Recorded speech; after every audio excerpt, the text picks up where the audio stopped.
Now, you're not graduation speaker.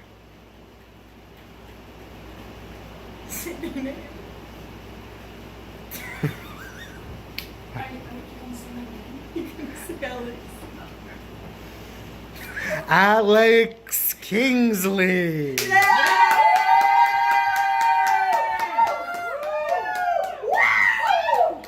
Boo! We love you.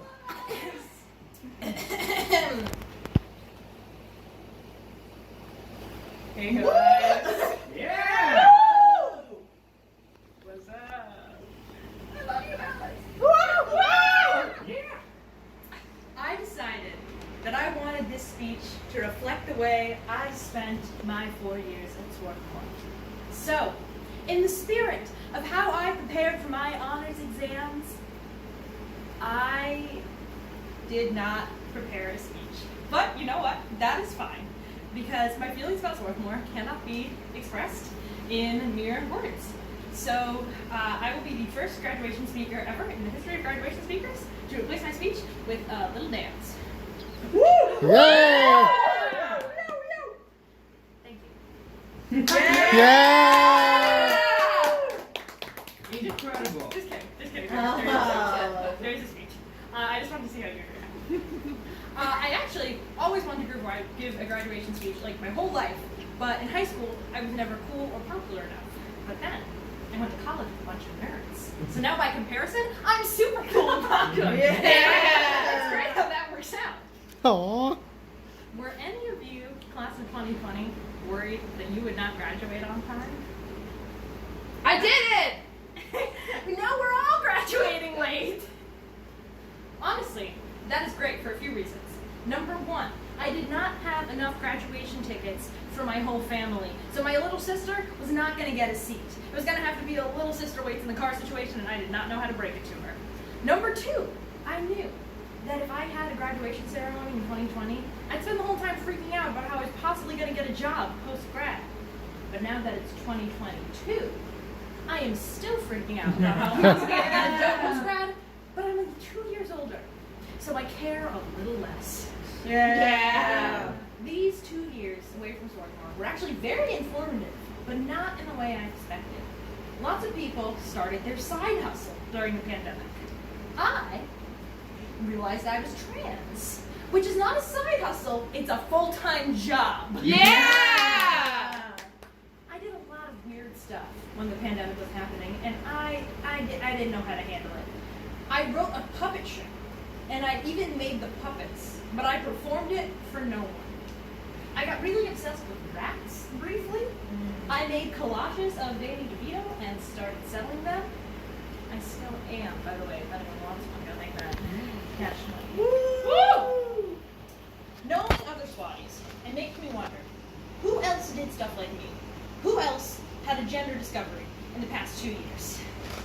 Yeah. Who else went through a really weird phase, doesn't have to be rats? Yeah! Did anyone else make collages of Danny DeVito? I wish. All right, good enough. Now, who here has done something they're proud of in the past 2 years? Yeah! Yeah, I bet. I know in this speech I'm supposed to talk about our time at school and not our time after school, but I think the things we did during the past 2 years are very reflective of what we did during the previous 4 years. Now, I'm not about to say that it's amazing we were all able to be productive during the pandemic, because we are not measured by our productivity. But go back with me, psychologically, to 2 years ago. We all know we are working ourselves way too hard and turning to our friends and saying, take care of yourself, and then going back to our dorms and subsisting on coffee and the sheer force of will and not sleeping for 5 days. We all did that, and we were proud of it because it was so hard not to attach pride to the things we put ourselves through. Because we are the kind of people who want to give and give and give ourselves to the work we do and the world around us and the people around us, because that's who we are. Raise your hand if you've ever cried in Coburg.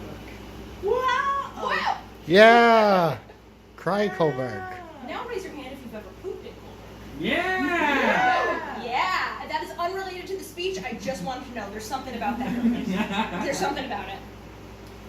And then suddenly, there was no more work. a switch flipped, and then suddenly we didn't know how to handle ourselves. I slept through one of my honors exams, and I still passed.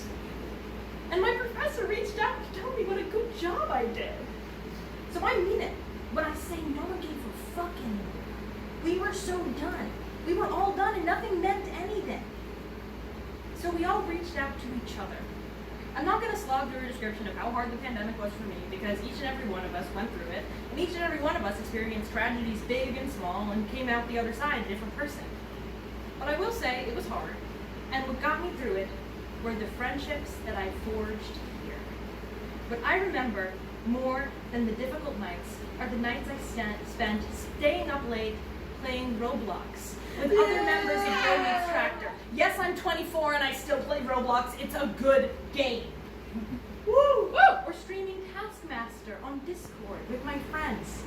Or playing D&D online with some of my best friends. Woo! Or working on a podcast together with some of my best friends. Yeah! Or meeting with my newly formed writers group. Woo! We all know SWAT's reputation. Hardworking, intelligent, social justice, all that. And it's all true. But what makes SWATties special is not that. It's that if you pick a random SWATtie, sure, they'll be smart. But more often than that, they'll be kind. We get each other through because this is a school of kind people. Suck on that, Amherst. Now, that is not to say that SWATties are alone in caring for each other. People all over the world were looking inside themselves and seeing what they had to offer. I don't know if y'all remember when Facebook added the Care React, but let me tell you, I knew that Facebook cared.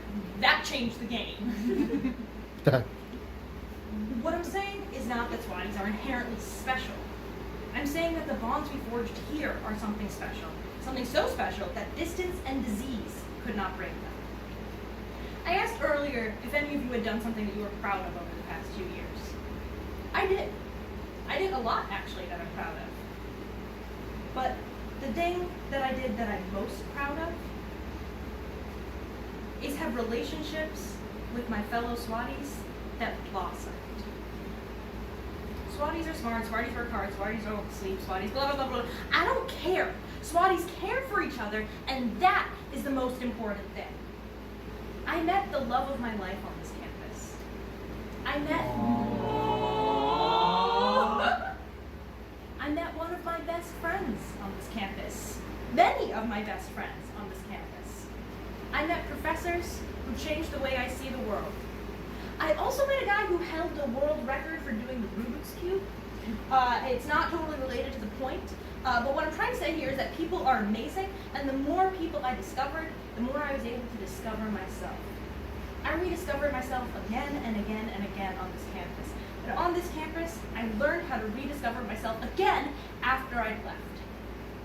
Sometimes I feel a little guilty that I got all this growth after leaving Swarthmore, but then I realized I wouldn't have been able to do that growth if I hadn't been prepared by it by 4 years of growth I did previous. And if I hadn't been surrounded by people that I love. Woo! So thank you, SWAT, for giving me the following things. An understanding of what the word deontological means. I'm just kidding, I don't actually know what that means. I lied. Countless pictures of absolutely tasteless beer. My first Dungeons & Dragons campaign. The ability to play the accordion. Relationships that will last my whole life. And on top of all that, a degree. I forgot that was even the point of college, to be honest. But I got a degree. Woo! Woo! And guess what? You all did too. Congratulations. Yeah!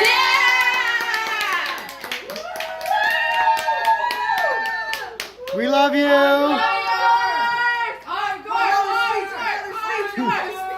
Dance. Do a dance. Yeah! Incredible. That was so good. Thank you. That speech. Thank you. I'm very proud.